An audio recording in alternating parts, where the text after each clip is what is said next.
think we're rolling. We're rolling. It's taken some time, but we've kindly come here, and we're welcome today with Ray. Thank you, gentlemen. It's an honour to be here, and I really appreciate you reaching out to me to actually come and have a chat on your awesome podcast. Thank you. Thank you. It's a great pleasure. I remember messaging you at night, and I was like, all right, let me give... This guy has a good profile. I'm like, you know what? Let me try see if I can get him on. And then he replies, like, give me a call tomorrow. I was like, oh, this is cool. Yeah. And then we had a phone call in the morning, and it went for about 30 minutes. You wouldn't stop talking. Well, look, Ray, I've got to say, for the past 10 minutes that we've spent talking to you, you definitely have a lot of interesting things to say. Thank you. If you'd like to tell us a bit about yourself. Absolutely. Well, very simply, ex-professional basketball player, played in the NBL for 16 years in Australia. Immigrated from Manchester in England when I was 4 years old. Scottish father, Irish Catholic mother, so obviously a lot of fireworks and emotion within our family. Protestant Catholic. Absolutely, so a lot of fireworks, but a lot of love there too. So immigrated here in 1970. Grew up originally in Kensington, Flemington, then moved to Broadmeadows. So I'm moving to the farm. He's one of us. Cows and sheep. And wow, wasn't that an open... We lived in Coolaroo for nearly 10 years, and then I obviously played basketball as a junior and a senior for the Melbourne Tigers, which is a club that I love and has done amazing things to me to support me as a junior, as an adult, and really taught me, the two founders of the club, Ken Watson and Lindsay Gaze, were really mentors and father figures to me, even though I had a father, but my father was very simple and had to work to support his 4 children. Then went on to do IT, played professionally and also worked government and then consulting, and then retired, sold that business and went and did law, and been practicing law now for 12 years. And I did law. Why did I do law? Well, it balances the scales of injustice. Yeah. There is so much injustice in this world that it's we talk about it and we laugh about it, but often nothing is done about it. Yeah. And that's the issue. And that's not just in Australia, it's really everywhere. A lot of talk. There's a whole lot of talk from our politicians and our elites and our wealthy, but nothing gets done, brothers. Nothing gets done. Yeah. So you played 16 years in basketball, professional basketball. Yep. What was your role and like? Well, I was, as I said, lucky enough to play as a junior for the Melbourne Tigers. Ken Watson, the founder, would drive around to Kensington, Flemington, pick up the kids. Yeah. Wow. Take him, and it couldn't happen these days, but in that day he used to take us back to Albert Park. We trained. I grew up with Andrew Gaze, the icon of our sport. For me, the greatest player that Australia's ever produced for a number of reasons. Greatest shooter, and really like my brother. Love him dearly, intensely. Grew up as juniors, and then we obviously played seniors together. I had to leave for 2 years because I had no money, and I wanted to go back to university to study IT. I was exceptionally good at IT, but had no money and had to leave the club, and played for another team for 2 years, and then rang Lindsay Gaze and said, I want to come home. And next week I was back home at my beloved Melbourne Tigers, which are where I belong. But sometimes you have to leave home. Yep. You have to grow up. Yep. And then you always go back. To appreciate the grass isn't always greener on the other side. And well, for me, it wasn't about the money. It was just about getting back to university, getting an IT degree. It's something which I excelled at. I was exceptionally good at IT, building and taking apart computers and coding. Oh, wow. Went and did an applied science degree in mathematics and computing, and then went back home. Wow, so it's that simple. It's that simple. And, for me, well, fortunate, IT now, artificial intelligence, robotics. AI, yeah. And if we want a universal language, it's mathematics. Wow. You don't need any culture, any person that speaks any other language, as long as they know mathematics, can communicate with each other through numbers. Wow. It's a universal language. That's crazy. I never thought of it like that. That's pretty interesting. That's the truth. The power. Because growing up in high school, they used to kind of, tell us, oh, you're going to need some sort of maths, but not all of it. But so that got stuck in our brains. You remember that in high school days? Yeah, definitely. Yeah. But I feel like and we were talking about this in our previous episodes, the education system is impractical. So the mathematics we were taught wasn't as like foundational mathematics. It wasn't necessary mathematics figure out how to basic problem solve and stuff like that. They were teaching us impractical things like a certain engineering formula that you would use if you were hypothetically going to build a bridge one day. When coming from a similar neighbourhood to you, like Broadmeadows, the prospects of certain people growing up, or like a large portion of people growing up to be engineers, was unlikely. Absolutely. You know, Look, when I went to Upfield High School in Broadmeadows. Wow. Oh, I have relatives, a lot of relatives Yeah. went to Upfield as well. And I remember distinctly my year 10 teacher, I can't remember her name, oh, don't do mathematics, you're not that good at it. See? And I ended up getting a maths degree. Oh, wow. So Proven it differently. you know, I respected her teaching, but I didn't agree with her opinion. So Yeah. I proved her wrong. Never seen her since. And at the end of the day, you know, you need to understand mathematics to understand the universe, the economy, artificial intelligence. It's as simple as that. It's all codes. It's all codes. Absolutely, it's numbers. Yeah. You know, the universe at some level is binary. Yeah, yeah, So definitely. you know, so you need to understand what's a real number, what's a complex number. It's all digits. And you go back through history. You go back through, you know, Greek civilization, the Arab civilization, Iran, Iraq. You go back to the ancient Mesopotamia. These cultures, they grew their cities through, you know, understanding mathematics. Yeah. Because with mathematics, that you could actually have an administrative system, counting your sheep, counting your grain, distributing your grain. Then that evolved into, you know, then laws came into that process as well. So, you know, numbers and laws, or mathematics and laws, has allowed civilizations to grow, because with laws you can actually protect property. Yes. That's Transfer right. property. There has to be some sort of And then you can inherit and pass that down, property down through different generations, whether that's a good or bad thing, because the elites then understand that and they protect that. So, so, you know, for me, I'm constantly reading about IT and mathematics and the law. I am a practicing lawyer, so I need to do that. Yeah, so definitely. It's important. Where do you see AI in the near future? Do you feel like it's going to take over many jobs, where's it headed? Because it's powerful. Right now, it's a tool that's very powerful. I've seen some people do some crazy stuff with it. Do you feel like it's going to start stripping away jobs? Absolutely. Yeah. Now, some of that workforce will be transferred to different industries, which will be created by artificial intelligence and robotics. So they'll be moved into, you know, repairing robots, and until the robots can repair the robots, which will happen.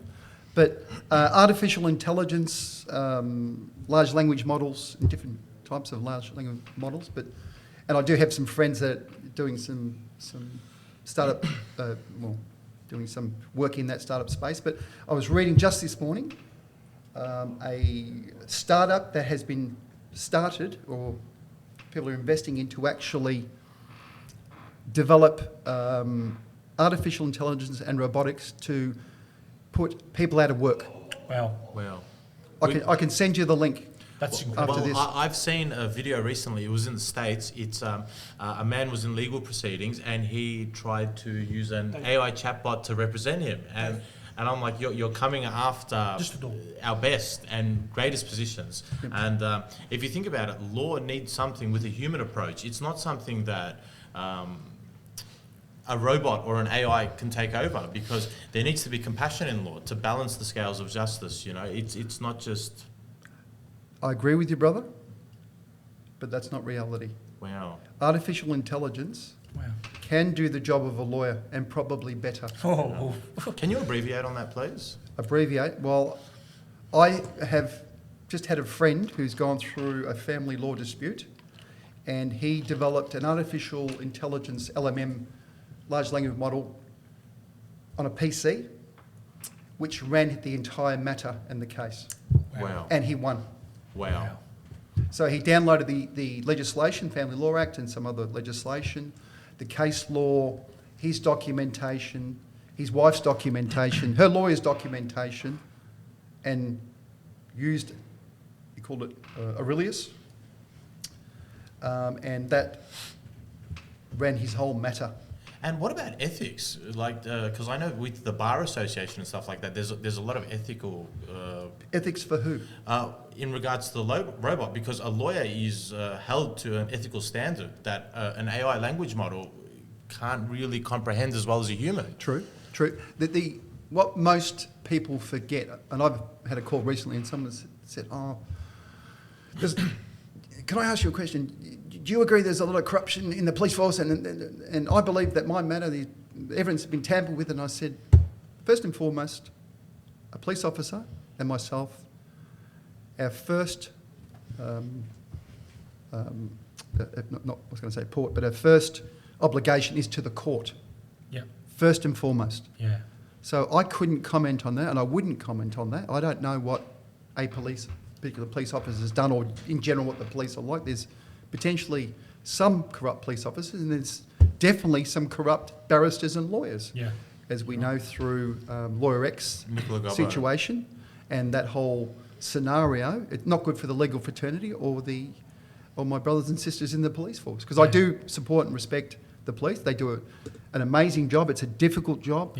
You're dealing with pain and suffering and misery and difficult situations, domestic violence issues, and children, and it's terrible. So, but someone's got to do it. And ethics, well, what do you mean by ethics? Do you mean that we all should do the right thing? Well, if that was the case, then you wouldn't need lawyers or the police, because everyone would do the right thing. So that's an amazing response. Yeah. So at the end of the day, as I say to people, you need me because you can't resolve your own disputes, or you don't have the sufficient knowledge to resolve your own disputes. So you need a lawyer.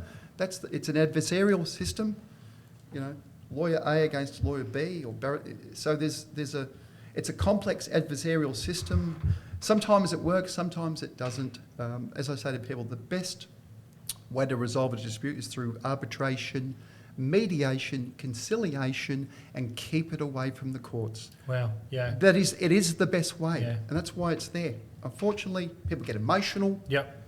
Emotions start to kick in, and it's about justice. Well, it's not about justice. Yeah.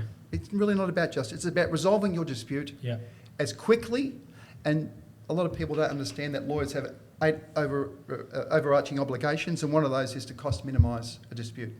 So ethically, I have to be ethically correct and do the right thing with it within the boundaries of the legislation that covers lawyers. Yeah. Just to touch on the 3 points that you made, the arbitration and mediation and stuff like that. Generally, how long does that process go for compared to an all-out legal dispute in any terms, whether it may be contract law or just family? Great question.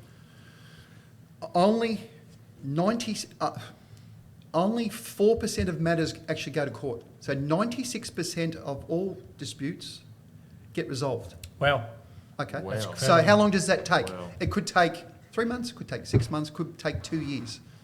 And that's why you said before, kind of to keep it away from courts, because it just drags on. Absolutely. Well, most international disputes are done through arbitration. Okay. There's a body in Sydney, Singapore, and other centres which you then, as you do your contract, whether it be shipping or freight or whatever it may be, you sign your contract, there's an arbitration clause in there saying if any disputes, it goes to arbitration. Wow. Done independently, done quickly, and you can appeal that dispute. Yep. And then there's another process. But generally it's a more cost-effective, cheaper process for most people. But it depends on, we work under the common law system, so we have case law, and obviously it's, whereas someone like Germany, it's a civil law system, so it's all legislated law. Wow. Okay, so the judge, you handle your documentation to the judge, he assesses it and gives you a verdict. Whereas here, we argue to the court. Our cases, Balance of probability. No, criminal matters beyond the presumption of innocence, I think it is. Yeah. So criminal is beyond a reasonable doubt. A very high standard to prove. Anything else is balance of probabilities. So it's quite.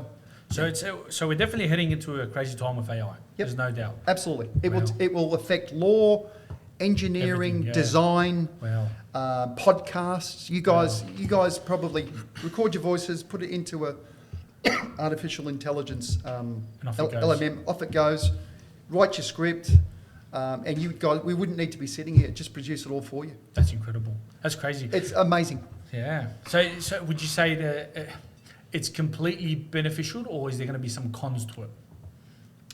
No, any science, well, when science is applied to produce a service or a product, there is both a positive and a negative. Yeah, that's right. Simple as that. Yeah. You know, so, you know, this discovery of radioactivity was amazing. Then they Yep. applied it to X-rays, which is great for, and then they've applied it to making bombs. Yeah, it's got its con. plus and minus. It's like training, overtraining. You start having injuries in the body, and there's the good, but there's the bad of it. Yep. So it's kind of like an imbalance. Where And that's where ethics, I think, comes into Yeah. the play. How do you manage a scenario where you have two superpowers escalating their production of ballistic missiles, nuclear ballistic missiles?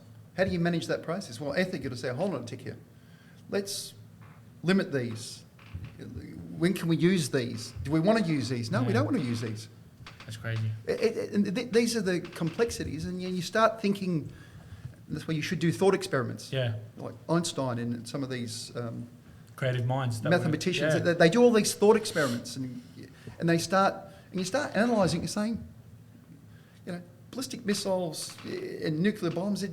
They only make sense if you put it into a realm of nuclear reactors Yeah. to actually. And people don't realise you can actually. I think 94 or 96, actually 94% of plutonium or uranium can be recycled after it's used. That's crazy. They actually recycle it. Wow.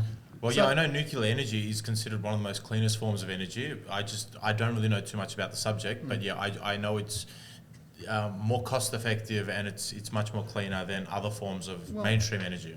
The French receive 70% of their power from nuclear. Wow. So there's the good and the bad. So you've just got to manage that process. And Yeah. there's new technologies coming forward for that, managing and containing it. So but it's a relatively, it's just that the cost of producing these facilities is in the billions. You're Yeah. talking 10, 15, 20 billion. Now with some of the new fusion technologies, we'll have fusion in the next 5, 10 years, which will be Yeah. a clean form of, like the sun. It's Yeah. contained, it's producing energy. That's definitely. When we spoke on the phone, we spoke about education. Yes. How important is education?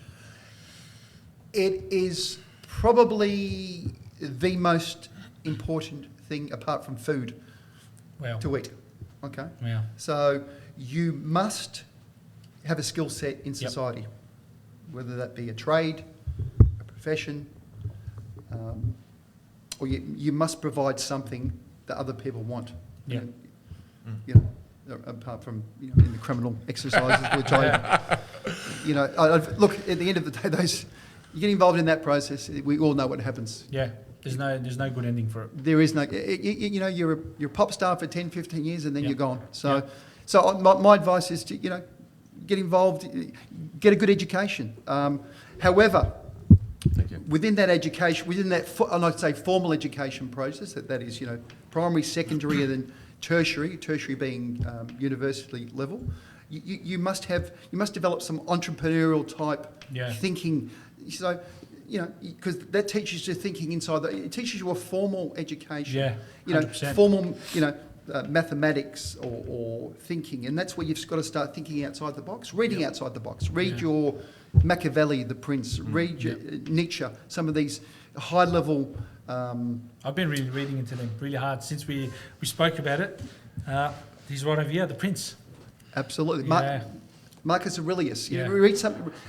Study your. I mean, we can learn a lot from war. Yeah, We 100%. really can. I know it's terrible, but it's some of our greatest cosmetic surgery has come from the Bomb. First and Second World War because Yeah. they had to operate on soldiers which Yeah. were just no noses, no eyes, faces missing legs, and they had to develop aesthetic technologies or how to manage that Yeah. process. Education's king. Like I was It's speaking crucial. on the on the phone, you opened my mind to a lot of things, and I'm just like, like growing up, we grew up in the northern suburbs side, and it was just like we we're being cheeky, we we're being rude, we we're being disrespectful, and we're lost. And the teachers didn't like us, and we kind of we dragged into like a road of like this whole like bad boy look, this crazy look. You know, we want to be feared, but then you realise that's not.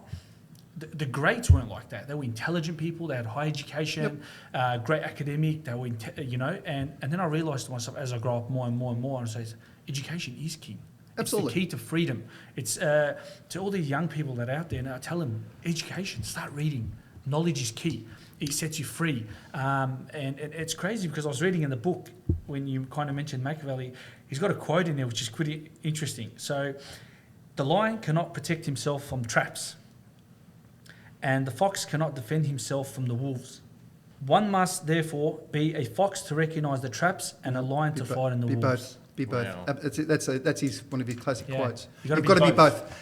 And that's what I basically said. You just spoke about your, class teachers didn't like you. When you're in relationships, any form of, and we'll talk about the education teacher-student relationship. It's bilateral. Yeah. The teacher has to understand the relationship, be flexible. Yep. Okay. And so does the student. Unfortunately, when you're 14, 15 years old, you don't. Yeah. You're like, I mess around. You get a laugh from your mates in class. Yep. Through that disrespect. But that's where the teacher must have skill sets to manage that process. I feel like it's failing. I'll be honest with you. I've been speaking to a lot of people, and I feel like the teachers just don't connect. They don't connect with the students. They come into class, and it's like the students want to feel connected. Yep. It's either the teacher's too strict or too laid back. There's no balance. Yep. And then the kids start getting loud and rude and disrespectful, and it's just like, it's a clown fest in there. Yep. Like, I got my younger sister, she's year 12 now. She hates going to school. She goes, in class, the boys are rude, everyone's yelling, the teacher's not controlling it. How am I going to aim for these high marks? And I tell her, learn to just block out the world and focus on your ambition. Absolutely. And it's complex. It's getting wild. Well, when I was at Upfield High School, we had the guys teacher would leave, and the guys would light up their smokes in the back of the class, and like, and you're trying to focus, and they're like, Anyway, but you're right. You need to block that out. But the relationships are complex. I mean, how could you call me and I speak to you, and I think, now you're my mate. There's a relationship. Yeah. If you need something, I need something. You've got to. Education is about learning. Yep. But it's also about connecting. Yeah. And that's where the other crucial component of life is forming positive networks. I'm part of a sporting network. I'm a Freemason, so we believe in a God, and we believe in doing good things. Yep. And we don't. We don't discriminate. We don't talk about politics in our structures and within people. We don't talk about politics and religion. Yeah. So we're all one. Yeah. We're all one. And then you connect through other, laws of fraternity. Yeah. I can ring mates who are barristers and could you send me that document like a template? It's one fraternity. I some other clubs which I'm a member of, and that's you've got to connect. You can't stay home and you're on your keyboard. Yeah. It's a prison. It's a prison. Go to a library. Yeah. Go to a cafe. What I do is I'll go to a cafe or somewhere. I'll say hi to someone. Yeah. How you going? Why do you feel like we've declined in being social? Why? Social media. I call it unsocial media. Wow. It detaches you. Wow. It doesn't. It enables you to isolate. Yep. In a bedroom, keyboard warriors. Yep.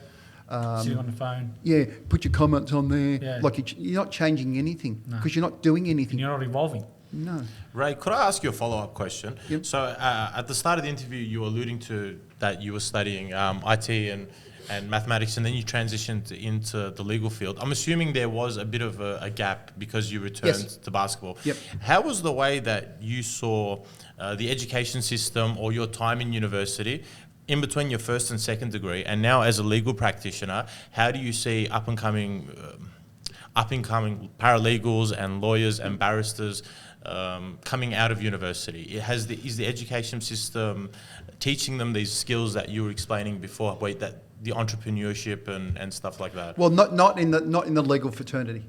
You don't learn entrepreneurial skills in the legal fraternity or Yeah. at law school. You just don't. Yeah. They're not. There's 11 subjects that you learn at university, which you must learn, called the priestly 11. Okay. Everyone has to do those, okay? And then you've got your other subjects, depending on whether it's your first degree. If it's your first degree, I think you do 32 subjects. If it's your, if you've already done a degree, then you'll have to do 24 or 25 subjects. So I had a degree, so I didn't have to do as many. So, but at the end of how's it changed between my first degree in the late 80s until I started my law degree in 2006 and finished in 2009. Wow. So I'd seen a major transition in the... Big change? A huge change. Okay. In the old days, it was you went to the library to get a book. Yep. Now you got online, everything was done Everything's online. on Google. And it's changed again. Yep. Now, most law students would use ChatGPT or one of the other models to actually Chatbots, produce yeah. their reports, edit it, change it, research. So it's How dangerous is that? very dangerous because they're not thinking. Wow. Yeah. When you think, you actually using neurons, Yep. 100 billion of them, Yep. but you have trillions of connections. Wow. So when you think and when you have an idea or you learn something, your synapses connect, and that's how you get that aha moment. Yes. It's the connection. And that's where The constant. the brain is unique. It's so Yeah. unique because not just of the number of neurons, it's the connection between the dendrils which connect, and they create trillions and trillions. And some would say that our brains work at the quantum level. Oh, wow. That's why we can create consciousness. That's incredible. So God is a great architect, Yeah.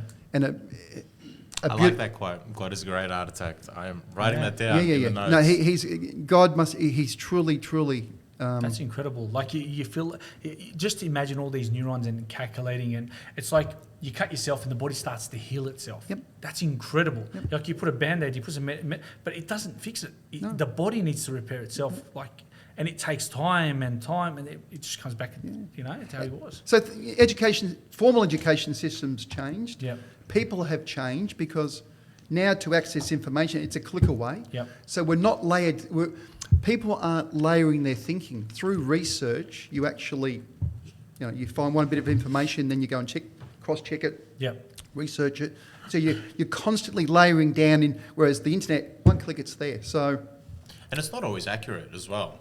ChatGPT has proven to be inaccurate at times. absolutely. Yeah. So 100%. Absolutely. So you look, the New South Wales courts, I think it's the Supreme Court, is actually, you have to, if you use any form of artificial intelligence, you have to fill out a form and you have to lodge it with the court to say you've used this, but you've cross-checked it and it's all true and Yeah. correct.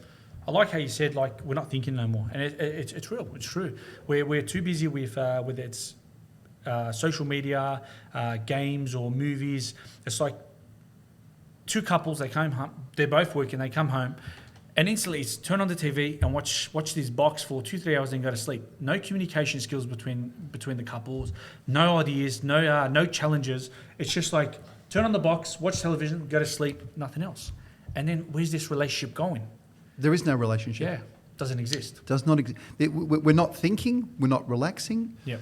We are, people have to pay their mortgage. People have to pay for their groceries, pay their kids' education, buy their kids' shoes, go on holidays, pay their mortgage. Yeah. And is it the best system? No. I say no. So my advice to people is don't die wondering. Go and do it. Go and do something. Take a chance. Education's king. Absolutely. When I left, I worked at the Department of Housing for 6 years. When I left, I said to my boss, I said, Bill, I'm leaving. Why are you leaving? You've got a job here for life. I said, well, that's great, but I want to do something else. Yeah, as you were saying this to me last time. Yeah, so Evolving. yeah, and I said, well, if it doesn't work, and I can always come back. Yeah, And he said, oh, that's you're right. right. So, go and do a startup. Go and start your carpentry business, electrical business. Take that leap. Yeah, I like Habe, who was here but not here. One of our friends. He wants to get his building license, Yeah. so I'll help him get his building licenses. Yeah. I've got my commercial and my residential building license. He's done some great work for me. Yeah. I'll be his building reference or referee, Yeah. and I'll be Definitely. help people. Yeah, it all starts with fear. I feel like we're all afraid to take that leap. And it's like when I started this podcast, we sat down, me and Frank, and I was afraid because I was always boxed up at home, you know, because I look after my disabled brother, and I spend a majority of time looking after him and being at home. And then I realised, I was like, I need to step out of this. Okay, I take care of him, but I need to step out and take another leap. And then I was like, okay, but I'm camera shy, but who cares? Just take that leap. And then when I did the first episode, the second episode, and I was like, okay, I need to take it to a different level, but why am I doing this? And then when I spoke to you on the phone, you're like, what's the reason for this podcast? And that got me thinking that, okay, I want to educate people. I want to get educated, but I want people to learn as well. And that when you have a goal and a vision, and you just be ambitious and you just go with it, and you don't stop. And here we are, sitting with you. I've met you both. I've spoken to Ahmad for weeks. Yeah. Texting me. Which is, you can text me anytime. Call me anytime. And you guys are passionate. Thank you. We appreciate You've got to have passion. Yeah. You got good fashion. Okay. I was actually talking to Ahmad. I'm like, he's a lawyer, man. If he wears a suit and we're dressed like this, it's not going to look good. Thank God you're looking fresh. I like You're the looking outfit. Just jeans, baby. Never, you can't be. 36-inch waist, baby. Well, you're doing good. I'm like 38. Yeah. You're 38. What's the secret? Oh my What's God. the secret? Lots of coffee. But you know, I've got to say, you guys, you're passionate. Thank you. You're good guys. Yeah. You know, go and do it. Yeah. Go, mate. The sky's the limit. Yeah. You know, and that's what you don't limit yourself. Yeah, There's no. too many people out there who say, "Oh, what are you doing that for?" Yeah. Doesn't matter. Don't be positive. Yeah. Go and do it. Help people. That's what it is. Spread the word. Spread the love.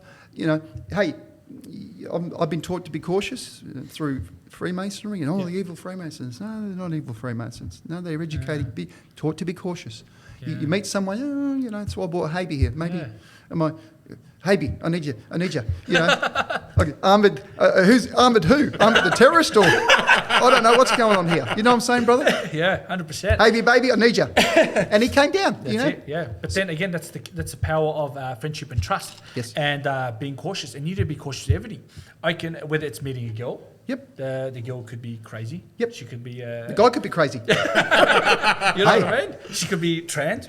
You never know. It could be anything. So you always got to learn to be cautious. And it goes back to that quote I said: the wolf, the fox and the lion. The lion is staunch, but he's not really using the brains. Where the fox is tricky, Cunning, Yeah. So, It's a great quote. Yeah. It's a classic Machiavellian quote. And I love it. I've been reading.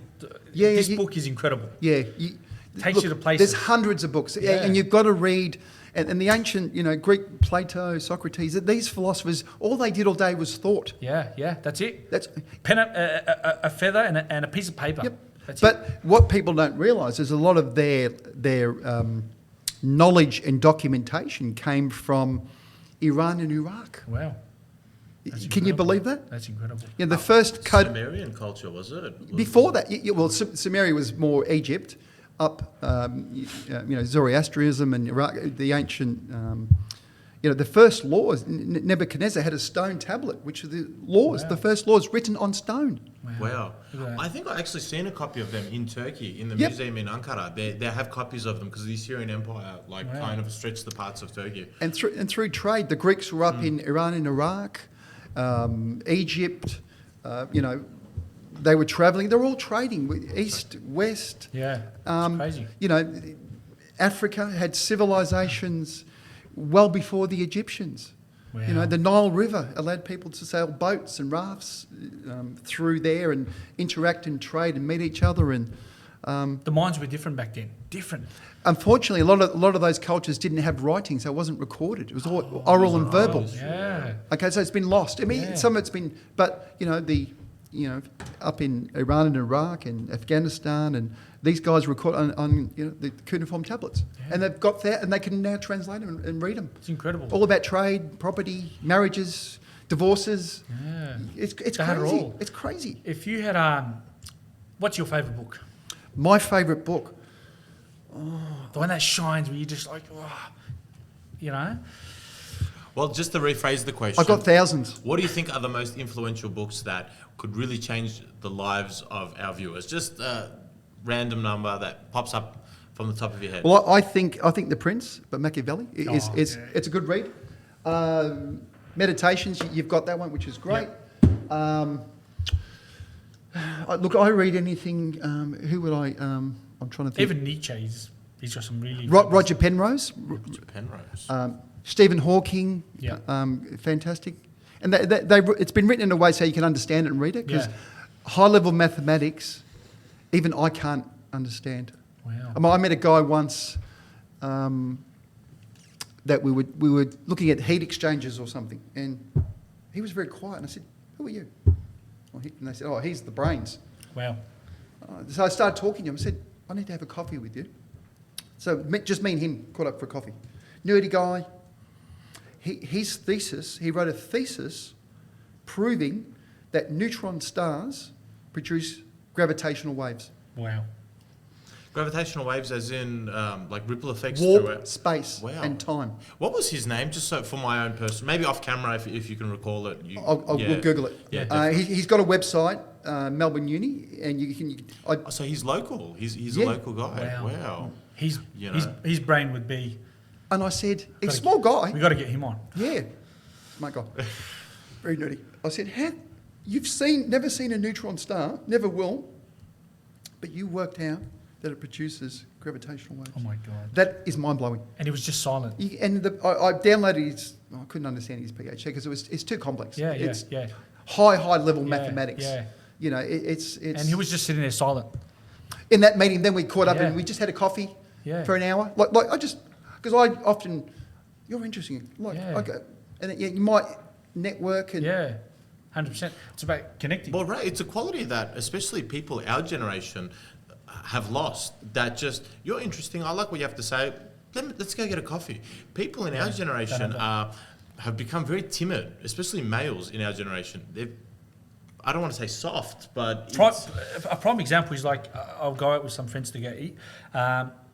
We'll arrive at dinner, eat, get up and just go home. And then just go home. No There's communication. There's no challenges, no goals. It's like, and I'm just sitting there. I was like, I just want to let's talk about some goals and you know. Really? None, what are you doing with your life? No. Our generation is I went to the gym. I benched 120. Not even that. God. Not I even wish. that. I wish it was that. Just give Not me even that. something. It's just eat and go, and it worries me. You know. Well, what's happened... What Law taught me... Because All right, there's water here. If you wanted a cold drink, we've got some more downstairs. Believe it or not, when I was very young, up until about... You're not going to believe this. Up until about 21, 22, 23, extremely shy. Wow. You don't seem it. Not now. Yeah. Yeah. Now. Now I talk underwater. Because I've educated myself. Yeah. I look people in the eye. I realise I'm 100 kilos, 6'4", and I can articulate. I've learned the art of rhetoric. And there's a book that you should read about rhetoric. I think it's either Italian or one of the Italian authors or the Greek authors, and it talks about rhetoric. And rhetoric is obviously talking. Yes. Talking to people, talking to different audiences, understanding which audience, whether it's an individual or a group or auditorium. And that's what law teaches you to actually talk in front of a court, with people around, articulate.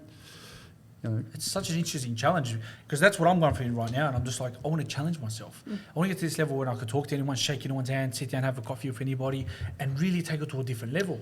And when you put that mindset, it's just like you're constantly evolving as a human being. But unfortunately, Ahmad, as you start learning and reading, you'll become more. Unfortunately, you've got to be careful because you might become more paranoid. Wow. Okay, because society doesn't want you to think so much. Now that might be a controversial comment. Yep. Okay. Very interesting. It's the way you say and it. I won't comment any further, but society, we all can't be billionaires because no one would do any work. Yeah. Okay. But aren't we all sold the illusion in our day and age that everyone can be a billionaire, and everyone that you see on social media on the other side of the world on that Andrew fancy Tate, yacht, everyone can be that. Yeah. We're sold a lie. Yeah. No. You know, it's not going to happen. it's not. It's an illusion. impractical. It's an illusion. What you have to be happy with, you have to be comfortable with who you are. You have to be comfortable with either the profession you're in or the service you're providing. You have to enjoy your work because then it's not work, it's your passion. Be passionate about what you do because it's not work. That's right. Yeah. I get out of bed because I enjoy it, not because I have to. The alarm rang. Yeah. I've got to be at work by 8:30. Yeah. Sit at the desk. No, that's it's drudgery. It's stressful because you're not doing what you want. Like you're passionate about. Yeah, that's right. You know. Got to find what you enjoy and kind of. It could be farming. Yeah. It could be you know, having a chess podcast. There's a chessboard in front of me. Having a podcast. It could be IT. Well, I was passionate about everything I do. I'm passionate about IT. Passionate. I love law. I love playing professional sport. I love Coaching. Coaching. Yep. Coaching. My opportunity to coach with Warwick Giddy, whose son plays in the NBA. Josh Giddy, amazing player, and is a great guy, great coach. And you know, sometimes you've got to realise your skill sets. Yeah. 100%. I'm a good coach, but not for my son, and I'm very picky because I'm very detailed. No. Yeah. Whereas kids need a certain personality, and Warwick Giddy, as we know him at the Melbourne Tigers, is just a great guy. Yeah. He connects with the kids. Again, talking about that connection. Yeah. They trust him. Yeah. Trust is important, and he can be different. He can sometimes say, "Hey, mate, what do you do?" You know, he will be a bit stern sometimes, and you have to be. But he solved. I asked him to coach the under-18s at the Melbourne Tigers, where my son plays. So he solved. Very difficult to coach your son. In fact, I won't do it anymore. Yeah. He'll do that. I'm his assistant. You're still coaching at the moment? I'm an assistant to him at the 18 ones. Beautiful. With there's Warwick Giddy, me, and another guy called John Middleton. So we got So probably the most overcoached under 18 team, but we're in the highest level. Because I was watching you. So I did a bit of YouTube, and you were pretty wild in the basketball. You were definitely competitive. He was pushing people. He was aggressive. I loved it. So you're passionate about your sport, which is it's important. It talks about what you. Well, you know? no. When you're not overly skillful Yep. in something, you have to compensate. Yeah. How do you compensate? Through Just character. with sheer determination, aggression, work ethic, Yep. and it got me through. Yeah. Okay, 100%. is that me? No, it's not me. I always resolved my childhood issues through. I tried to. Well, unfortunately, you know, in Coolaroo and Broadmeadows, Yeah. and Yeah. you know, you got Different. Muhammad there. Muhammad, you've got Johnny. Yeah. You've got got the mixture. It's a melting pot sometimes. Yeah, you got Serbian, and that. It's like, but I never wanted to fight. I mean, who wants to fight? Yeah. Yeah. But you had to sometimes because to survive. survive, mate. Yeah, it's like in these kind of areas, it's like you'll be on the lights and you'll be just. Frankie would know what I'm talking about. You'll be in lights and someone's just looking at you, and he's got his whole head turned around. He's just looking at you, and it's just Even like today, I'm at the lights, I'm driving, and some guy, he's got his wife and the kids in the car. I swear, this was, I told you about this. Yeah. And I changed lanes, and he was a fair bit away from me, and then he starts beeping, and he's giving me the finger, and then he comes around, and he's like, "Do you want to fight me?" And I look in the car, and I'm like, he's got a wife and like a baby, and I'm like, "Are you normal? What have we come to? That's crazy. Strange times, man. Very strange times. But you've got to layer that with the environment, the economic environment. Yeah. We just finished COVID. A lot of people are coming out of being desocialised, living at home. Most people still living at home, working at home, doing everything. And they're coming out of that. So he might have been stressed. His wife's stressing. His baby's stressing him. there's all these factors that you got to look at, which is quite interesting the way you. All you got to do is control what you can control, Yeah. and just dissipate it. Just say, "Don't worry about it, mate. Yeah. Sorry, Interesting. if I did anything wrong," and just move on. Obviously, you were in the law for a long time, and you've seen a lot of people at their worst. Yep. Would you say you've learned a lot of different characters and behaviours on human beings? Because they're always at their worst, you know? Well, unfortunately, clients sometimes are at their worst. Yeah. Don't pay their bills. Yeah. Don't pay their invoices. You're like, you do a great job, and arguing about the invoice. Yeah. It's crazy. But human nature. I always try and advise my clients to resolve these things amicably, quickly, cost effectively. Yeah. It's the best way.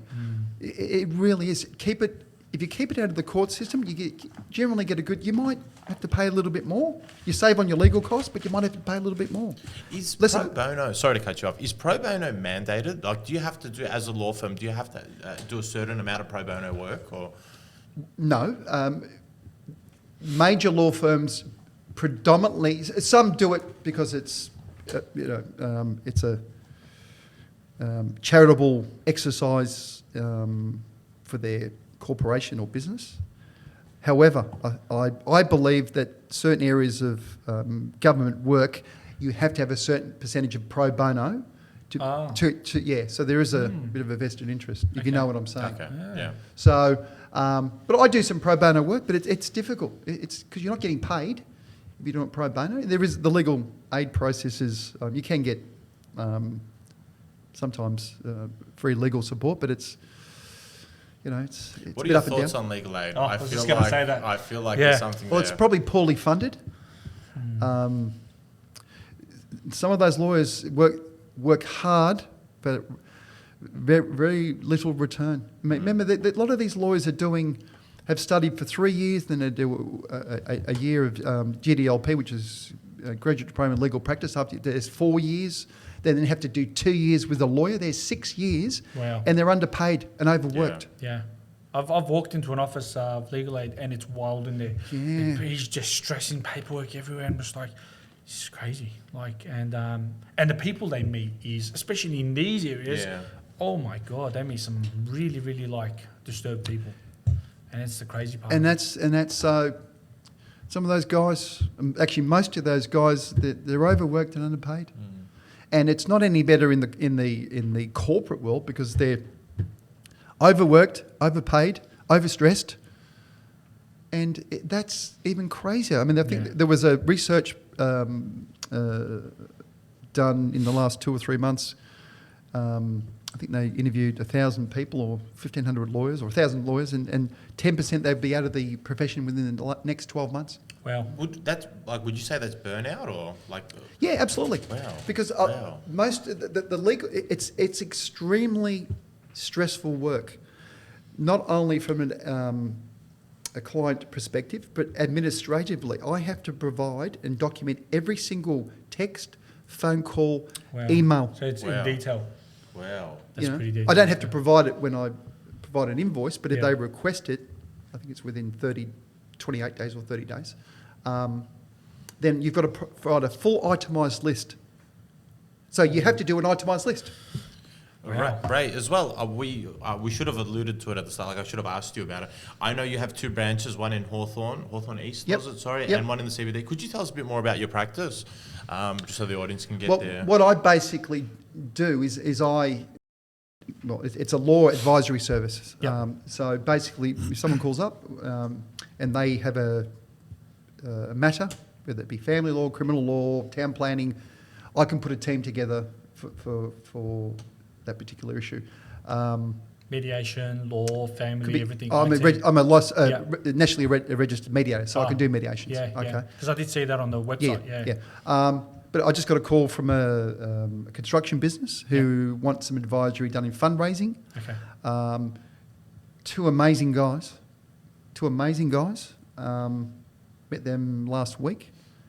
They they need some advisory in relation to fundraising, and they want to go to the market to raise, I think, $150 to $250 million to construct. I can't talk too much about it, but these guys, amazing. 2 young guys in their 30s, incredible. So Yeah. I'm drafting an advisory agreement, which they'll hopefully sign, and I'll give them some support and go to market to fundraise for them. Very So, interesting. so depending on what it is, Yeah. if it's only a small matter, then I do it myself, or I can Yeah. outsource it to a barrister or another lawyer.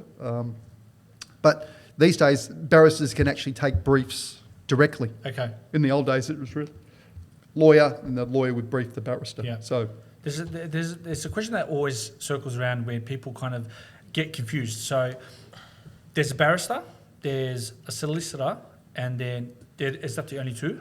let me simplify it for you. Okay. You are.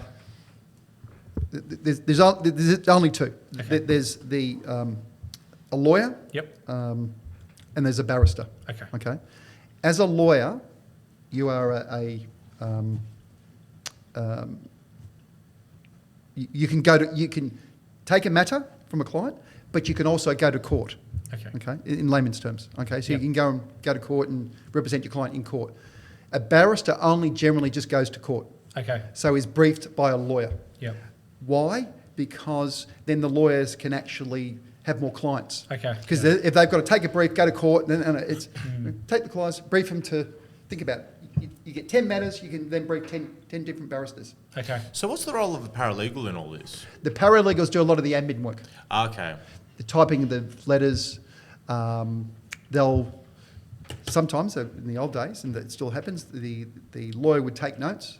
Yeah. Please do me a letter and give it to the paralegal. She types it up. Okay. Done. These days, a lot of templates, especially in something like family law. Okay, Yeah. so that's the difference. Okay. Generally, a barrister just Deals goes with to the court, court, just yeah. totally deals Yeah. with the court system and, And process. the lawyer, which is the back, is connected. Speaks to the client, takes notes, Yeah. then he will, they will brief the barrister. Okay. But they can still go to court. Yeah. But when you look at the mechanics of it, it's administratively, you can leverage Yeah. off that process Yeah. rather than having to go to court. But you still have to, you have to attend court with the barrister anyway. Yeah. But you can have multiple matters going That's a on. good understanding of it. So you've been in courts many times. Have you ever been in a time where you've been really under pressure, and how did you keep cool? So where you're at the point where you're like, things are getting a bit sour, and how'd you keep that cool? I remember doing my legal training, and we were working on a matter at the county court. It was a contractual matter in relation to the breach of the contract. Okay, it was with a particular racing body, and anyway, I won't mention the barrister's name, but great guy. And this particular day, my supervisor said, "Oh, you're up today in court."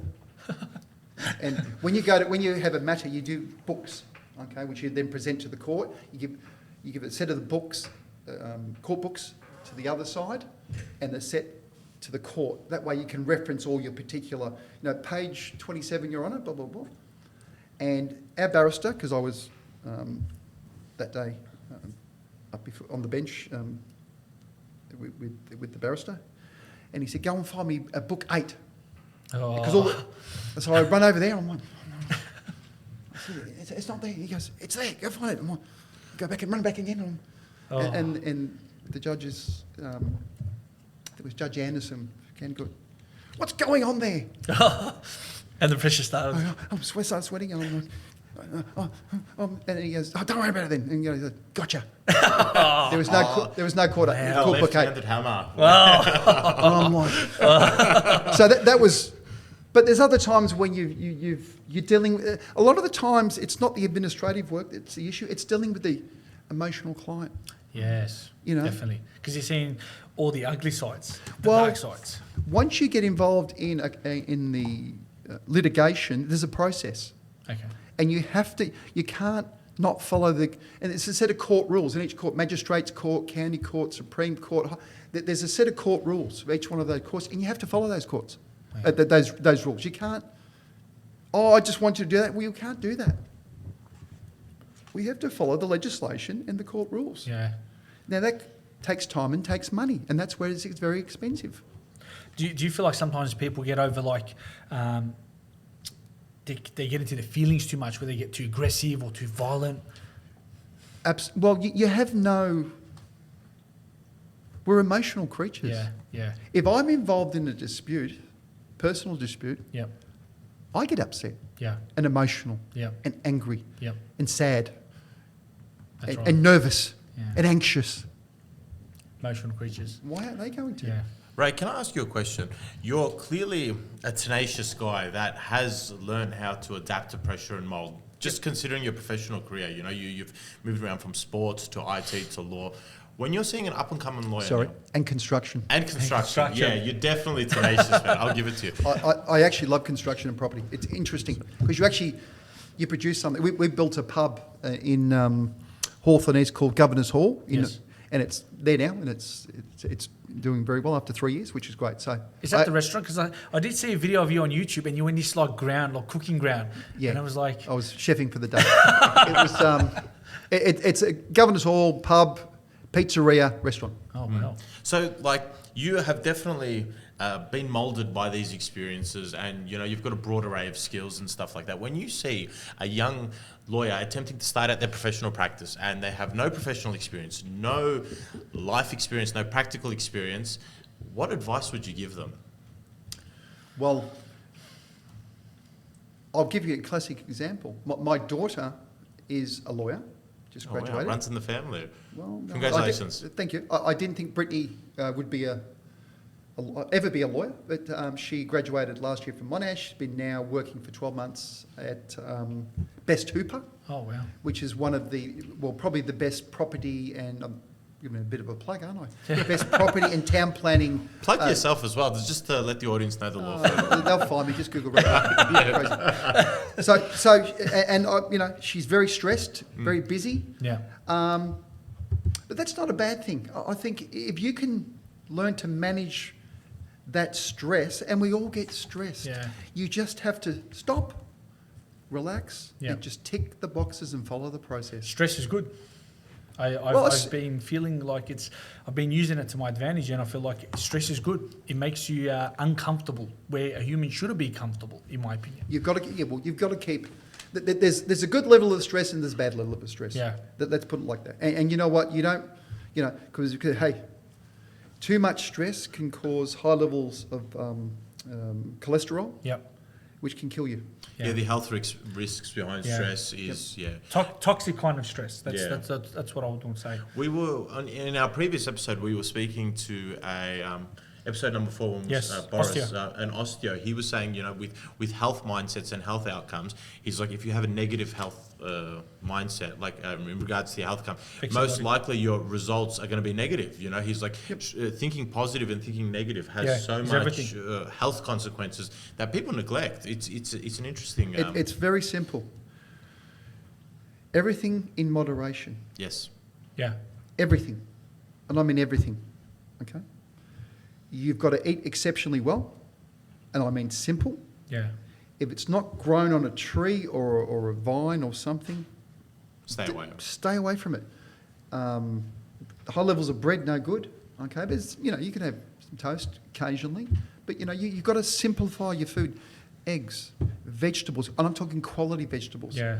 60 to 70% of the minerals and vitamins in vegetables, and I'm talking all vegetables, and that, probably 50 to 70% depending on what vegetable it is. I'm talking all the minerals and all the vitamins. In the last 70 years, if you test a tomato 70 years ago, the level of calcium's dropped 67% Wow. in the tomato. Wow. That's fascinating. And I'll tell you why, because it's been cross-pollinated, hibernated. So wow. the tomato that lasts for 3 or 4 weeks now, Yep. okay, and is red and ripe, okay, has lost 67% of its calcium. Orange, it's all. It doesn't last long. I've realised I'll get a fruit a couple of days, and then it's just starting to. Well, some tomatoes will last 4 weeks. Yeah. Okay, but it's not that. It's the quality of the nutrients you're getting from it. Yeah. Okay, so I do like an occasional Coca-Cola, but I don't have it every day. Yeah. Maybe once a week. Yeah. I'd rather I have a coconut water. Yeah. Beautiful. Or just a Amazing drink, nice great quality choice. water. Yeah. Great choice, yeah. So, good health, exercise. Exercise is king as But well. but yeah. if it comes back to if you're doing what you're passionate about and you love, Everything's how's it positive. going to stress you? Yeah. There's no stress coming from Well, that. you've definitely got a spring in your step. Like, Yeah. I'll give it to you, Ray. Yeah. Like, I'm 60 years old this year. Yeah. you don't look I at can it. outrun you, don't brother. see it. Yeah, definitely. I'm a size 38. You wear 36. Yeah. You're definitely going to outrun this man. Definitely. Yeah. But you got to be, hey, you've got to be passionate. You got to love people, man. Yeah. If you look at our DNA, it's all the same. That's crazy. And what's we're looking at the world through coloured glasses: Yeah. black, white, brown, Yeah. yellow. It's disgusting. It's actually wrong. Yeah. Who propagated this propaganda. Yeah. Not me. Yeah. My heroes are Michael Jordan, Yeah. Magic Johnson. Yeah. My hero, which I've met, George Gervin. A basketball player as well, I'm guessing? George Yes. Gervin played in the NBA. I've met my hero. Wow. I met him in Melbourne, Australia, years Wow. ago. So That's incredible. they're my heroes. Yeah. Why would I? Martin Luther King. Yeah. You know, why would I? Nah. That's I don't see crazy. colour. I don't see colour. Do you know what's Waste of interesting time. as well? In the information age, where everyone is interconnected in social media, and it's so easy to access what another person on the other side is doing, Yep. it doesn't seem like for people in our generation there is role models anymore. You were alluding to, just Martin Luther himself. I know the civil rights movement was an American movement, and we didn't really have such a thing in Australia, but there is no one that can resemble a Martin Luther, or even like an athlete like Michael Jordan. Yeah. His ambition, and even Definitely. like Kobe and stuff. Like their mindset was elite, and Yeah, it was. Look, they're 1%. They're the 1% of the 1%. You Michael Jordan, you Kobe Bryant. I've met Shaq. Love the Wow. guy in the Wow. 90s. Actually played with him. Wow. Scrimmage. Yeah. Big guy, lovely guy. But they're Different mindset, different mentality. they're a different, unique mindset. They're basically, they are. the 1% of They're the 1%. killers. The 1%. They're Yeah. killers. They're the No, killers, yeah, you're right. they want to win. They will intimidate you. They will do anything to win. Now, is that good or bad? Well, let me tell you now. All his teammates now going, we love Michael Jordan. They hated him back then. Yeah, that's right. Hated him. Yeah. Now they're going, oh, mate, you've got the rings, and they're on the Netflix, and Yeah. Everything's changed big. So who do you reckon is the greatest basketball player Yeah. in history? Michael Jordan. Michael Jordan. Yeah. Yeah. It's safe to say, I think Michael Jordan I agree with is you. the Definitely For the the great. haters out there. Yeah.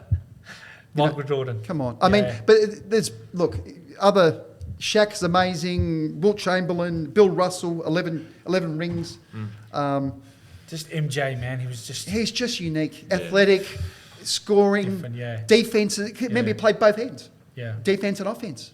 I didn't follow much of his baseball career as well, but the Couldn't fact that couldn't play baseball. the fact that Horrible. he could transition Yeah. to and from, that's impressive as well. Yeah, to but be he's a- multidisciplinary. He's genetically DNA is, He's got it. Bo Jackson, Yeah. Oh wow. NFL and baseball. Like, Oh yeah. True. Yeah. Yeah. Yeah. Incredible. Going back to law, has there ever been a case where it's changed the way you see life? yes. Can we allude to? I know there is like Yeah. client-patient Keeping it very confidential, very low and very quiet, in like a basic summary. Like, how did it make you see life differently? I've got to be very careful. Yep. It was a criminal matter. Yep. It was a rape case that occurred allegedly in a brothel. Okay. Oh wow. Yeah. And it was a very difficult case. I wasn't actually involved in the court matter, but knew the alleged, and at the end of the day found not guilty.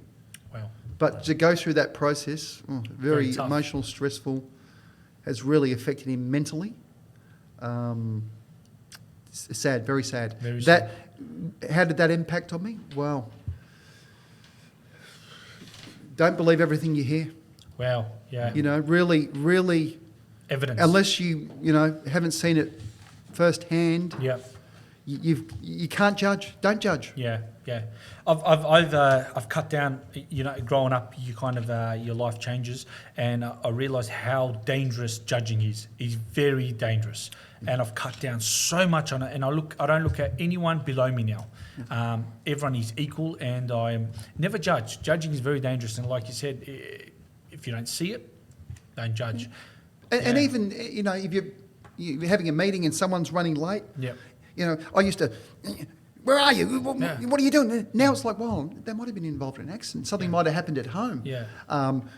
The kids might have been, something happened. Yeah. Like, There's always some. don't sort judge. Of, Just yeah. chill. Whether we do it now or half an hour or Yeah. the next day. Yeah. If someone cancels something, don't sweat the small stuff. Is it, if, don't sweat the small issues. Ray, I think the one thing I have really taken away from this conversation, and it's something I will try my hardest to implement into my own personal life, and is emotion is human and stress builds character. And I've got to say, I think you articulate and that's you conceptualize that them two concepts very well. Yep, So yep. something for our audience to take Well, in. unfortunately, stress motivates you. Yeah. It's part of our DNA, Yeah. biology. It's, from going back, I don't know, in the old caves and in the forests, that constant state of fear and you alert because, you might get eaten by the lion. Yeah, that's right. So you got to watch those lions. You got it, yeah. I was going to ask, so a lot of people ask about this. What is a prenup and is it important in marriage? A prenup really doesn't apply in Here, Australia. Is there something else? Is it? You can form deeds of agreement, but they're very hard to enforce. Yeah. In America, they do their prenuptial agreements prior to which can be enforced. Because marriage is scary. Yeah. You get divorced and you're losing a lot. You're losing a lot. Well, which side of the sword are you looking at of the coin? Because if you must, got a girlfriend, you get married, you work very hard, you make a lot of money. She stays home, looks after the kids. Should she be compensated? Yeah. She must be compensated. Yes, that's right. She should be compensated. What about if she's working? Well, if she's working, she's still looking after the kids, and she still supported you. You've supported her. Yeah. The best way to go is 50-50. 50-50. I just wanted to ask, is this in the Family Law Act, and how is assets divided? Because you were saying 50-50, is that enshrined? Well, that's what I'm saying, 50-50, Okay. because that's what I'm saying. Okay. Yeah. But, well, no. When you're looking at matrimonial matters and de facto relations or separations, you form an asset pool, okay? And you then, it could be potentially divided on there's a number of factors there. What you contributed before, during or after that particular separation. So it gets pretty detailed. Future needs as well. Oh, very complex. Wow. Future needs as well. Okay. If one of the parties has health issues, one of the children has health issues. Still got to cover that. Absolutely. Wow. Well, if, for example, if you're a couple, you get separated and one of the children has some needs, potential health issues or mental health issues, do they need support, medical, psychiatric support? So that maybe the primary carer may get awarded more. Oh, okay. So in separations, obviously different different cultures do handle separations differently. In certain countries, Islamic countries, I think it's done a different way to Australia. Yeah. Here, it's predominantly it has to be through the court system. Yeah, there is no other way here. Yeah, You can do it. You can do it. I think June 10th or June 12th of this year, so in 2 months. I think all property matters have to be ratified by the court, changed to the Family Law Act. Okay. But you can do something called a BFM, which is a binding financial agreement. Yep. You can do that and then present it to the court and get it ratified and signed off. So it's look, I think. Do you recommend that? Well, if I was doing it, it's a much easier process. Right? You go through the court system. You've got to get barristers, which are expensive. They're anywhere from $4,000 to $8,000 away just in family court, and you might not get a resolution on that one day. Some court matters might go for. I know of one particular case. I can't mention the name. I'm not involved in it. The particular one of the parties has already spent $1.2 million and hasn't gone to court. How long has that court proceeding been going for? Probably 3 years. 3 years, and he hasn't had 1.2 million. Wow. That's incredible. Yeah. So that's what it goes back to what you said before, trying to keep it away from the courts because it's just it starts racking up. And property can can be arbitrated. You can give and let the arbitrator decide the divisional split. Best to decide it amongst yourselves. Work out your parenting plan for the children yourselves. Yep. And depending on how that's structured and how many kids you have and where they're living, and it's because it is difficult to manage kids, but family law it is emotional because both parties are emotional. Yeah. They're not thinking straight. It's Do you feel like the kids suffer the most? How much do they suffer actually, the kids? Because obviously you deal with family law, so there's a lot of heartbreaks and. Well, it's ironic that the Family Law Act says you must act in the best interests of the children. Wow. That's what it says. Yeah. well, then you get psychological assessments. You might get ICLs, which are independent children lawyers appointed to each child. It's a minefield. It's really, you cannot take the emotion, the stress out of it. So if you ever get in that situation, just sit down, try and resolve it amicably, quickly. Yeah. Because you can get nasty.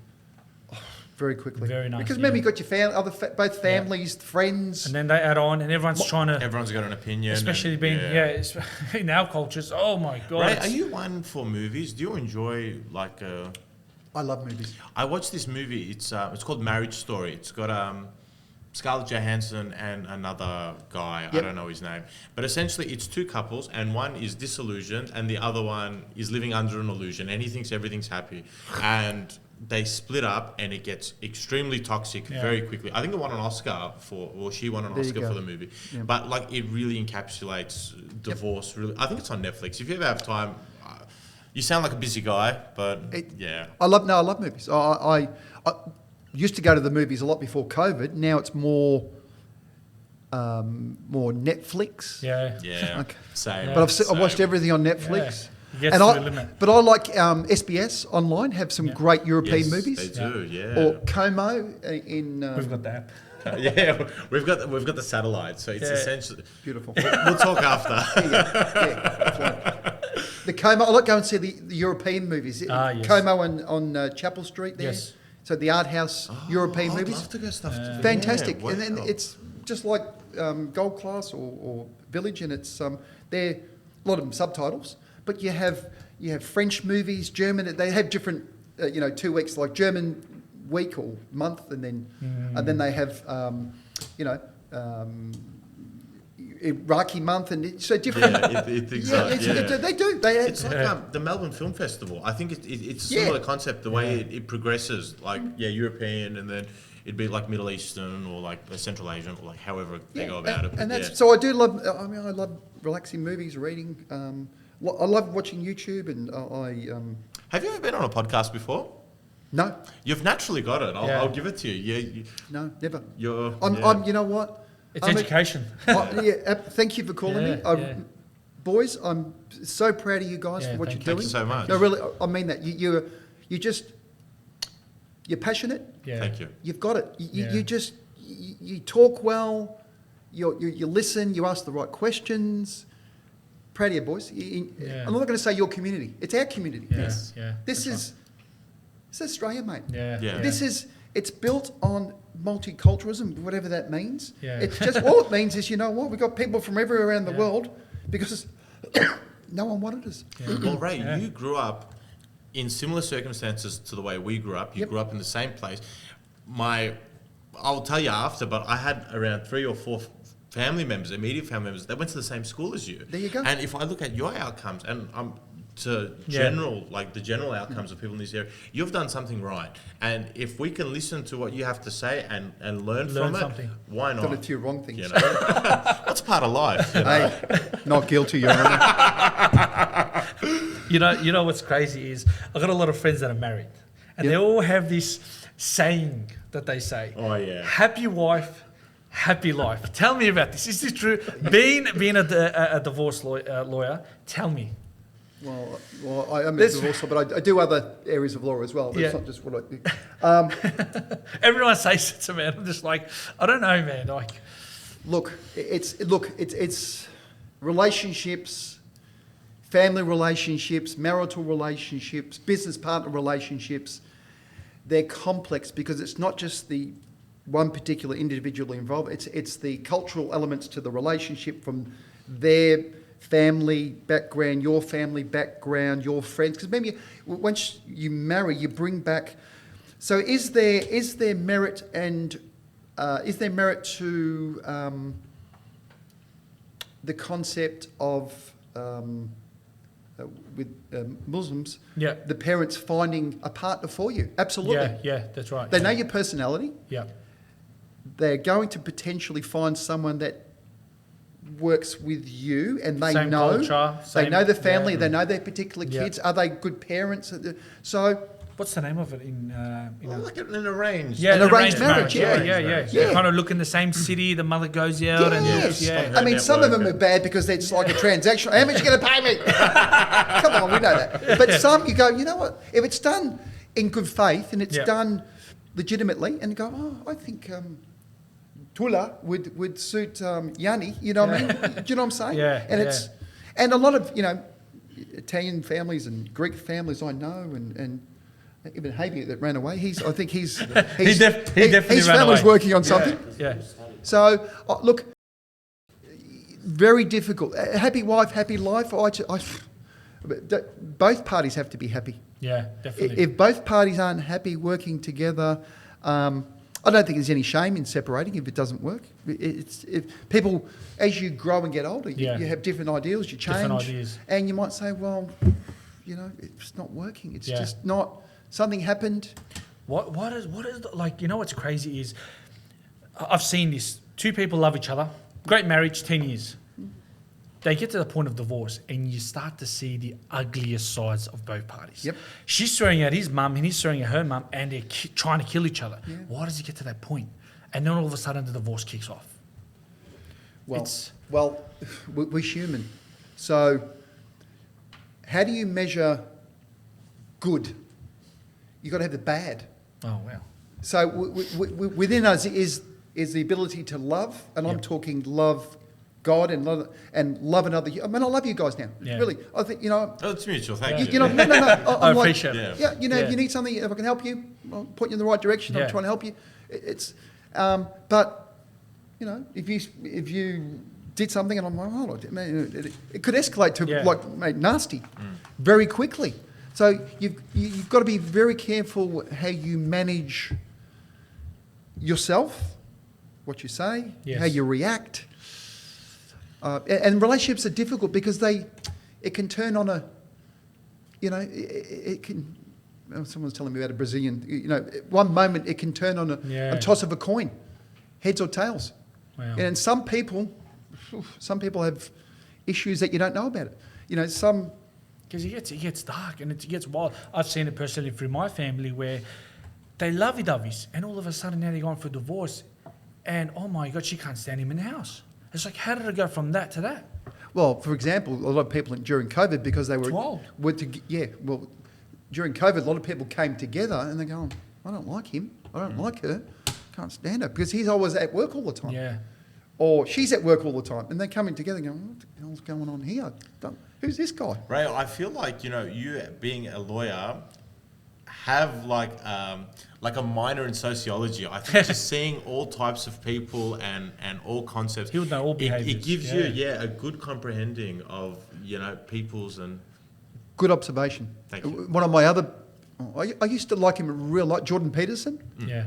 Now got off the boil. I think he's gone off the boil a little bit. Yeah. Gone off the ball. Really gone off Yeah. the ball. But hey, gone through a lot in health issues and that type of things. I'm trying to think of it. There's another economist, which before I forget, African American guy in the States, very smart guy. One of my heroes, Thomas Sowell, Sowell. Read it. He's got about 6, 7, 8 books out. You've got to read him. You've got to read. Thomas Sowell. Economist, African American, looks at it from a perspective saying, hey, analyses things through statistics and observation, but more so statistics, and really calls out, he's an American academic and worked in government. Amazing guy. I really love his straight up talks about. It's a good point, Frankie. Like you're right. He would have met some very, very interesting people throughout your life. Dealing with. You've got it. I've read a lot of books. I can't call them offhand, but you look at Freud. Yeah, Freud's another one. But unique, very strange. Yeah. Talking about very direct sex stuff. Yeah. I don't really understand. The other one is Carl Jung. Yes. Jung. Jung. Yes. A very interesting guy. But psychology, it's sometimes it's qualitative. It's not quantitative. It's very hard to. It's subjective, quantify. not objective. Because you do experiments and analyse things, and you know, people. For example, you know, women. You look at people that identify as a woman. They've got to say these days. You know, I really only believe there's two genders, male, female, and then sexuality is all these other things, and that's fine. And people do what they want to do. I don't question, open mind. But you know, just looking at women and men, we all transition. You know, 20s. Jordan Peterson says between 17 and 27, a male, testosterone, is very susceptible to getting in trouble with the police, crime, because of his mindset changing and growing. So you've got to be very careful.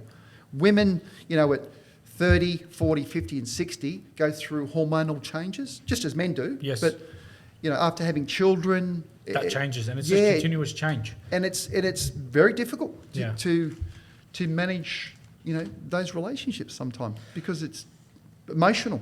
One legal advice for everyone. Yep. If you were to give one. Bit of pro bono work for the audience. Yes, just one. What, legal advice? Just one? Yeah, Just one. so for example, like a accountant would say, you know, like know how to do your taxes or know what you can claim or something. What would a career lawyer... Before you start any project, and I'm talking any project, get good advice. I'm talking legal advice, accounting advice, marketing advice. So whether business, construction, anything. Absolutely. Okay. You need, whenever you start something, you need to know the end. Yes. Don't start it if you don't know the end. If you're starting a business, are you going to sell it in 5 years or 10 years? Okay. That's interesting. Are you going to do an IPO? Are you going to trade sale it? Are you going to grow it and then sell it to your business partner? Okay. Because if you're in business with another business partner, you're in business with his partner and wife, and so there's four. And if there's 3 or 4 of you, then there's 16. So it multiplies. And you know, so know where you're starting and know where you're ending. It's like life. I was born, and I'm going to die. And what are you going to do in between? Well, you can control it. So that's, you know, as a lawyer, you know where you're starting, know where you're ending, get good advice, accounting, and especially law advice. You know, because, you know, when you go into a partnership with someone, you don't have a formal written partnership. You're in partnership. Now, what's it governed by? The Partnership Act.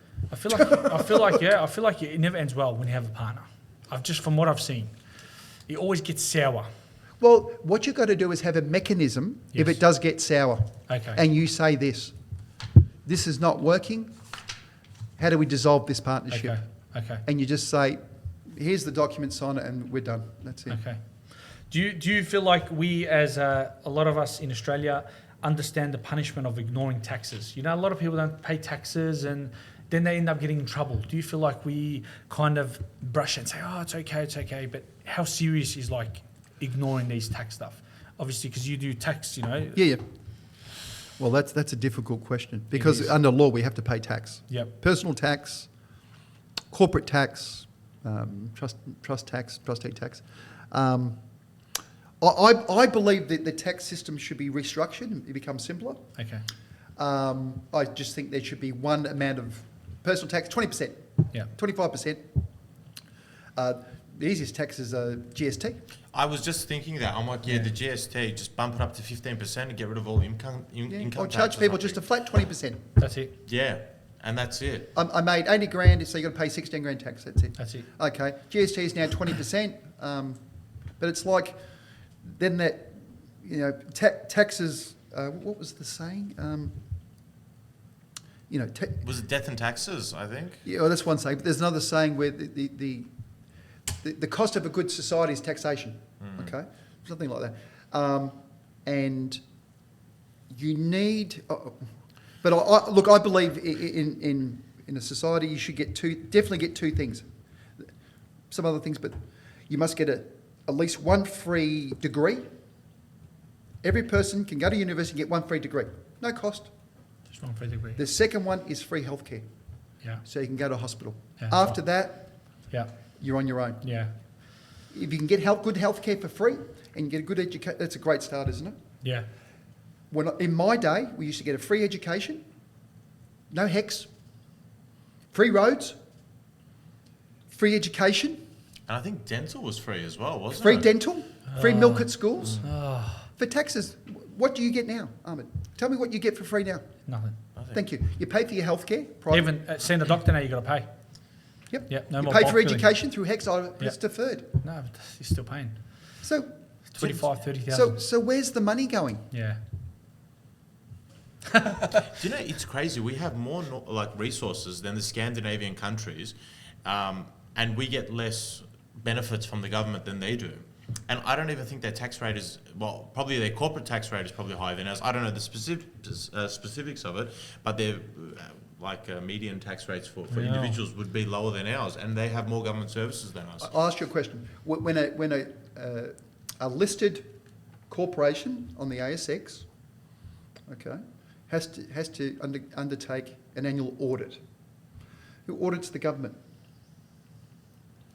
Well, technically, it's meant to be us, the voters, but I don't think the government has an auditor. Royal Commission? Ah, yes. Yeah. At the government's discretion as well to call the Royal Commission. So, Travel expenses. No, I'm not saying anything untoward's going on, but you know, you look at, well, the example is America with Doge Yeah. and Elon Musk. Yeah. You know, and they're going through it now. That's taken a while. It's taken these people a while to work out that there was inefficiencies and corruption within governments. Yeah. People were getting paid while apparently they were dead. They were still getting money. 200 years old. 300. So, as I said, who audits our government? Yeah. And everything. Look, but governments have their entire cause is to look after the well-being of the citizen. Yeah. Okay, we know that. That does bear a higher cost. Yeah. But there must be some level of accountability. Who audits it? Because I don't know where all the money's going from all the taxation. It goes into a big taxation pot Yeah. now, and it gets distributed here, there, and everywhere. and we're at a deficit. That's what I don't understand. They're taking this much money in resources tax and personal tax. Australia is a unique country because it has everything apart from people. We don't have enough people. Yeah. We have everything we want. We have abundant food, abundant resources. We have abundant land. Yeah, we do. We just don't have people. Yeah. We need more people. And I've had debates with people. Oh, where are all these people going to live? Build more houses. Build more apartments. Yeah. I mean, I've driven for hours from here to Sydney, and there's land everywhere. Yeah, that's right.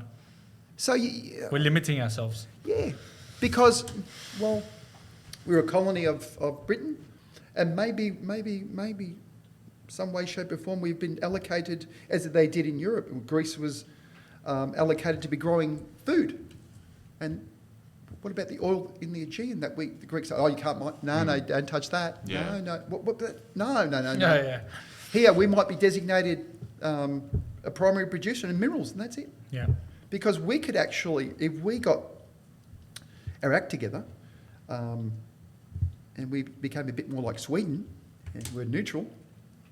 We've got a great trading partner in China. We've got a great ally and friend in America, and we can sit between both. And we Yeah. can provide them with, what do you need? Yeah. Lithium, gold, coal, iron ore. We have abundant amounts of resources. We do. Like We actually do. We have. I was reading somewhere about. I think we've got everything on the Yeah, we periodic do. table. There And you we've got go. we've got a full ocean Yeah. around us. we could fish Yeah. forever. Our Forever. agriculture Yeah. industry is strong, and Meat, lamb, cows, Everything. goats, kangaroos. I Yeah. love kangaroo. I've Yeah, I never love tried them. it. Never Beautiful. tried it. Very, very rich. Yeah, Gamey, rich or Yeah, but very high in iron. Double the amount of meat. Oh, wow. Of a cow. Oh wow. Have you ever tried kangaroo before? Yeah, we should it's try one but day. it's, Definitely. it's got to be cooked. Properly. Cooked well. But it's very, very, very lean meat, Wow. but very high in iron. So if you gym, have kangaroo twice a week. Ahmed's seriously. a bit of a fitness Yeah. freak, I yeah. gotta So we have opportunity here. Yeah. We have a very, 28 million people, but we adopt technology very quickly, Yeah. Yeah.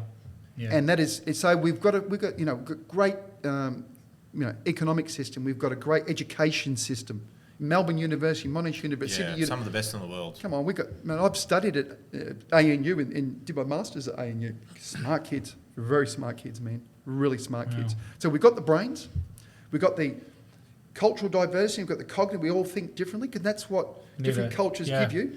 We just got to Evolve. Hey, you boys, you're the next generation. Yeah, Ahmad, how old are you? 29. 29 as well. Babies. Yeah. Babies, man. I feel like it. Man. I'm 59, 60 this You year. do not look it. Yeah, you Wow. I'm a machine. Yeah, you Yeah. are a machine. You got to start just. It's a number. Yeah. Just definitely. eat healthy, be positive. Yeah.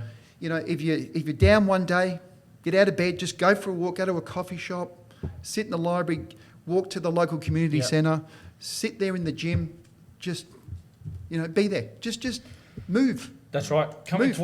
towards the end, what advice do you got for these young youth? I feel like that are, they're headed in bad places, coming from disadvantaged areas and neighbourhoods. What do you got to them? Like, what would you say to them? Good question. Okay, what they have to do is, well, I want to write this down. well, what our institutions, and I'm talking. When I say institutions, I'm talking our government. I'm talking religious bodies. I'm talking every religious body. I'm talking every sporting group. They've got to have programs to reach out to these young kids, keep them busy in sport, in community volunteering, Yes. education. That's where our schools should be. A school is a community unto itself, and it should have more. I don't know. In a lot of the eastern suburbs, they have a lot of events on the weekends and that. Not type as of thing. more. Not as much. When we were younger, it was more active. Yeah. Not now. Not as Not now. much. No. So The playgrounds are empty. our churches, Mosques. our mosques, Yeah. our community centres, they Can got become us. more. And it's what annoys me, and I have to say this, is when that the association model for sporting groups was designed to be a non-profit organisation to allow children to get involved in sport, because it's a volunteer model for most of the people that work there, for minimal charge. Yeah. But now it's It's become gone the other way. It's become a a business. corporatised, Yeah. non-profit model. People can't afford it. Yeah. That's Can't right. afford it. No. Terrible. Yeah. When But- I was sorry. No, but you boys are the future.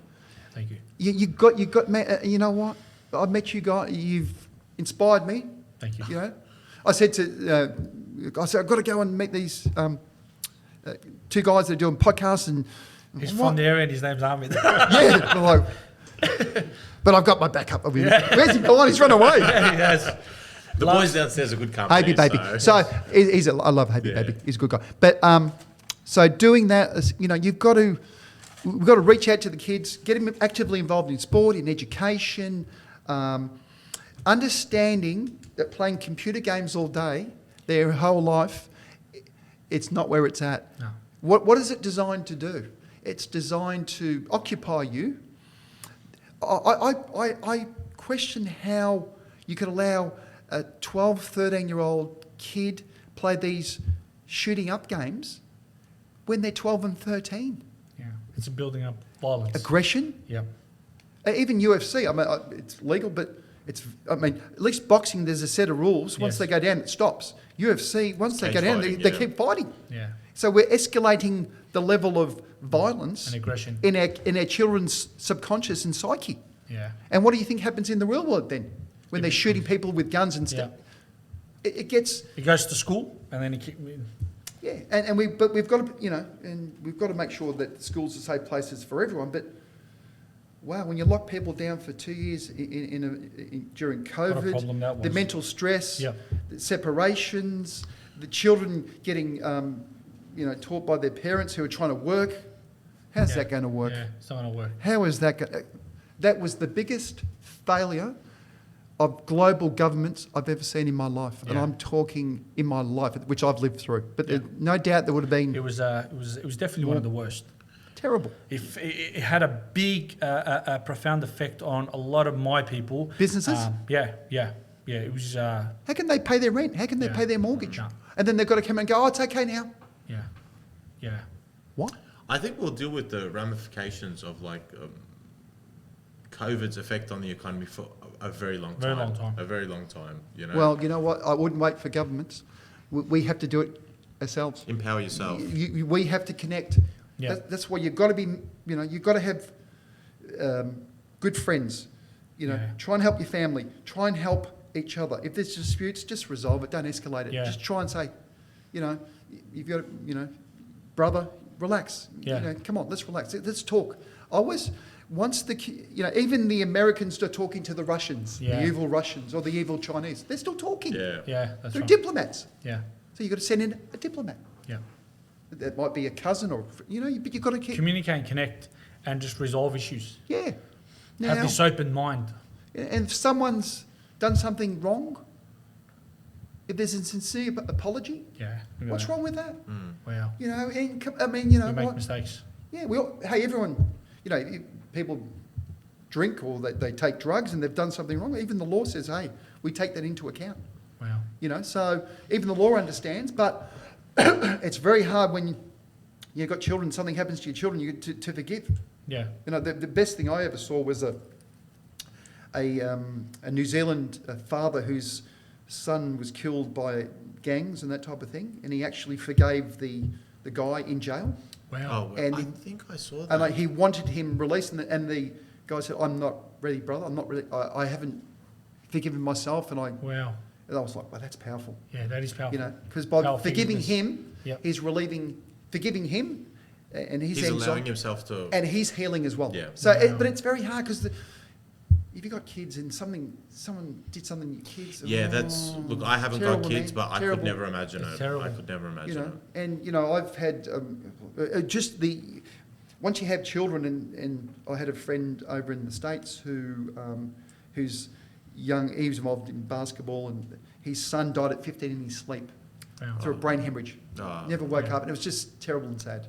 Very sad. So, it's hard because that's why you should always be Evolving. counselling yourself. Yeah, 100%. Look in the mirror. I cancelled, talking about myself, I cancelled myself very deeply. I lost my dad at 17, and he was my best friend. And just when I just started to need him, that's the age we started to need him. He goes, 46 years old, goes, and I was left with family, 2 younger sisters and my brother, and I was like, okay, now it's either I focus this way and lose my mind to do what I want to do, or challenge myself and grow, take care of the family and take this responsibility. And I chose this. Wow. And it's got me to where I am today. Well done, brother. Good Yeah, job. thank Good you. job. Thank you. It's a challenge, but hey, I had to 2 years of sadness and grief, but then I had to stop and say, where are you on? You're not on here. Life doesn't care about you being sad. It doesn't. No. It's going to run over you. Yeah. Get out, open the door, windows, push, Yeah. start getting motivated. And you know what? As men, you're going to be tough. You have to. Sometimes you got to sit down, look in the mirror, and say, "Oh, I've made a Yeah. mistake there." How do you rectify? Yeah. You got to, as long as you rectify. In some cultures, you know what? If it's you're caught doing something, they have, as long as you pay compensation, Yes, that's right. they'll forgive. And if you're sincere and pay compensation, come on. You know?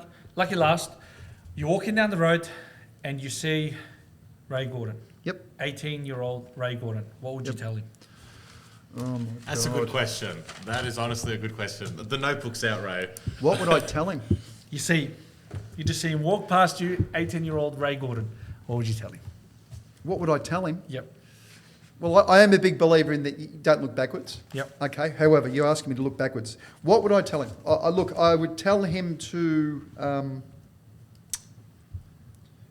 don't drink so much. Because remember, as ex-sportsmen, we drank a lot. So in our culture, Anglo-Saxon culture, Scottish-Irish, it's seen as normal. Yeah, it's big in the culture there. And you know what? You should have a drink. I mean, I drink occasionally, but I limited. In fact, probably in the next future, I probably won't drink again because it's can't be bothered. Drank so much, can't be bothered anymore. Yeah. So don't drink so much, right? Probably be a little bit smarter. Yeah. Because remember, but that drove me as well. So you just got to be a little bit smarter and a bit more careful who you deal with as well. Because I'm very open. Yeah. It's caught me out sometimes. You know, once I bond to you, I'm like, oh, I got you. You know, so, and I wasn't a Freemason then, but, you know, we're taught to be cautious. Now I'm more cautious. Yeah. But once I, get your trust, give you everything. So when I was younger, when you're young, be very cautious who you deal with. Be very careful who you deal with. Just, you know, get out of bed. Not everyone is your best friend. Absolutely. Most people are your enemies. Yeah. Okay, so just work hard, you know, go to university, work hard, be a good member of society, help people. Yeah. And you know what? And dream your dreams. I think you don't go on saying, oh, I should have done that. Yeah. No, just have a crack. You can always go back to working 9 to 5 Yeah. if you have to. Yeah. And it's as simple as that. So live your dreams. Ray Gordon, you are the man. That was I an appreciate absolute it. pleasure. You're the man. Wow. I appreciate you coming on. Thanks, boys. It's filled my mind. It's taken me to another place, and I'm so keen to just keep moving forward and helping whoever, even if it's one person. Absolutely. So it's an absolute pleasure. Thank you so much for giving me a bit of your time, and I'm speechless. If you have anything to say, that was amazing to say. Like, that was an My mind amazing is, podcast. We really appreciate your different time. level. It's over the long weekend, so I can imagine you would have had a million commitments that you've probably you. cancelled for us. So again, we really appreciate it. We value everything you had to say. That was a massive learning experience for us. Massive. I can imagine for our audience. Massive. Too much education. It's brightened my life. That was Yeah. an amazing episode. And I've like, got a good feeling about this boys, one. likewise, just listening to the questions and listening to some of your answers, and this is what happens when you meet other people and different cultures, different ideas, cognitive thinking.